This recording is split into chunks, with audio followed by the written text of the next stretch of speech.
The Good Hand, Work, Brotherhood, and Transformation in an American Boomtown. This is the author, Michael Patrick F. Smith. For my brothers and sisters, Ryan, Matthew, Megan, Kate, and Shannon. The world is charged with the grandeur of God. It will flame out like shining from shook foil. It gathers to a greatness, like the ooze of oil, crushed. Why do men then now not wreck his rod? Generations have trod, and all is seared with trade, bleared, smeared with toil, and wears man's smudge and shares man's smell. The soil is bare now, nor can foot feel being shod. Gerard Manley Hopkins. Raising the derrick. Like most people who rely on oil for nearly every aspect of their existence, I didn't know anything about a drilling rig. I pulled off my hard hat, wiped my forehead with my forearm, and looked across the work location, trying to take it all in. On a mud-colored scar in the land, cut flat, 200 yards across, trucks coughed diesel, cranes farted smoke, and dust turned to mud on the faces of men toiling under bright sunlight. The rig was half in pieces. Giant square chunks of steel littered across the dirt. I had no idea how it went back together.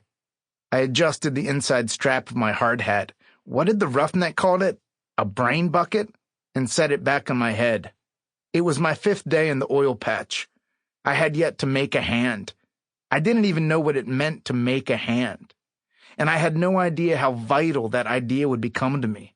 I was a greenhorn, what most oil patch guys call a worm.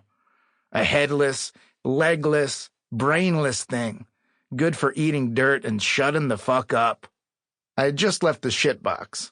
The plumbing wasn't functional yet, so the bathroom consisted of a trailer with a bare light bulb, a toilet, and a mess of flies. It was 99 degrees outside the trailer, and probably 120 degrees inside the shitbox. Standing 20 feet away from it, I could smell the stink carried on the breeze. In 5 days of work, I'd clocked over 70 hours of heavy manual labor. My neck and shoulders were stiff, my arms, legs, knees, and ankles battered and sore. My hands ached, and my head felt foggy from lack of sleep. Over the past several weeks, I'd been crashing on a filthy flophouse floor, in a room I shared with several other migrant workers. The stress of the oil field work, combined with the stress of this living situation, aggravated a twitch under my left eye. It felt like my face was shorting out. That morning, I'd made the mistake of thinking about giving up. The thought had wormed its way into my brain, and now I couldn't seem to shake it. I was bone-tired, afraid, and nauseous. There were many ways to get hurt on location, or die. Exhausted men operated heavy machinery. Trucks thundered past. Heavy objects flew through the air, steel swinging steel around on cables, hooks, and slings. You could go blind. You could lose your hearing. You could lose a limb. A rod could snap and bam, instant lobotomy. 138 oil field hands had been killed in the United States the previous year. I looked around. I could see it happening to me. My breathing sped up, and my stomach knotted. I tried to take slow, steady breaths. Dragonflies buzzed around. I walked through a row of pickup trucks, across the dirt patch, and toward a pile of wind walls, thin metal sheets some 15 feet across.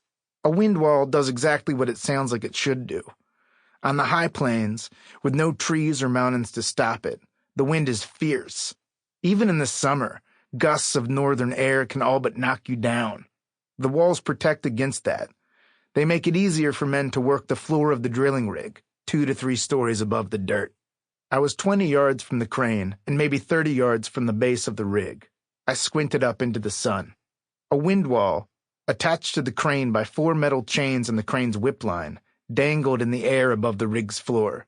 A crew of roughnecks, strapped into harnesses and wearing heavy work boots, guided the wall down, set it carefully in place, and, after lumbering along the edge of the floor, swung their sledgehammers at large metal. Sample complete.